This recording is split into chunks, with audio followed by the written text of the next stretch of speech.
Lisette Lapointe, Jean-Bernard Marchand, Jean-Claude Gobé, Laurent Michelot. Jeune loup et vieux lion. Et voici Rémi Trudel.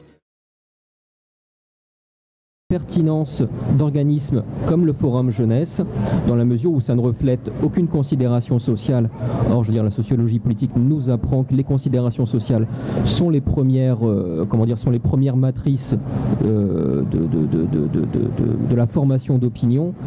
Voilà, moi, je me pose réellement la question de la pertinence de ce genre d'organisme.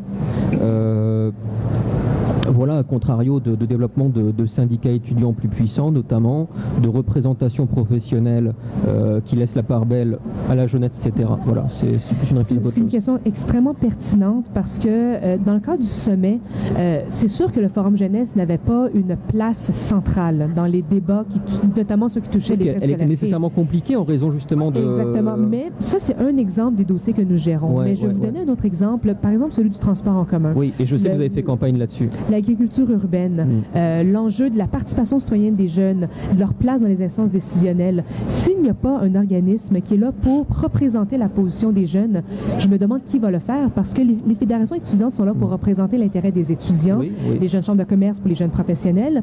Nous sommes là pour représenter les jeunes en bas de 30 ans. Donc, on parle de ceux qui n'ont pas d'emploi. On parle aussi de ceux qui ont des jeunes familles, etc., qui ont besoin d'être représentés. Mais de quelle jeunesse au pluriel?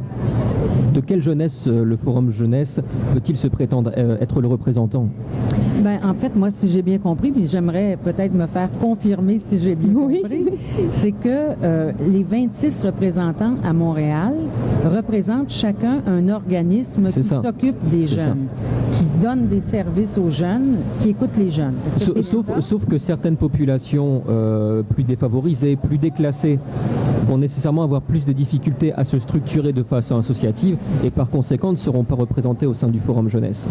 En fait, tout à l'heure, justement, j'en parlais, les sièges du Forum Jeunesse sont divisés de façon à ce qu'il y ait justement cette représentativité-là. Je vous donne un exemple. Alors moi, je représente le siège des minorités visibles parce qu'il y a 2 sièges qui sont réservés pour s'assurer de cette représentation. Il y a un siège pour les handicapés, il y a un siège pour les LGBT, un siège pour les femmes et les secteurs d'activité sont également représentés, donc art et culture, éducation, etc., etc. Donc, les 26 représentent chacun d'entre nous justement un secteur ou un siège de représentation. Dans justement la préoccupation que nous avons d'assurer cette représentativité et que notamment les handicapés ou que par exemple les étudiants femmes puissent être représentés également. Alors si ça peut répondre à votre préoccupation. Et il y a un élément que j'ai pas du tout mentionné tout à l'heure mais qui est quand même un de nos plus grands mandats, c'est qu'à chaque année le secrétariat à la jeunesse octroie des fonds de 1,4 million de dollars à la région de Montréal et ces fonds-là vont directement dans des projets jeunesse. Et c'est le Forum Jeunesse qui s'occupe directement de déterminer à quels projets vont se diriger ces fonds-là.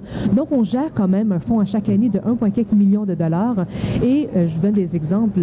On gère des projets de raccrochage scolaire à travers le cirque, de contrer l'hypersexualisation des jeunes filles à travers la danse, par exemple. Alors, on gère tous ces projets-là qui nous permettent finalement de s'ancrer dans le milieu et puis finalement d'être représentatifs de ces jeunes-là et de mieux comprendre finalement les jeunes qu'on représente.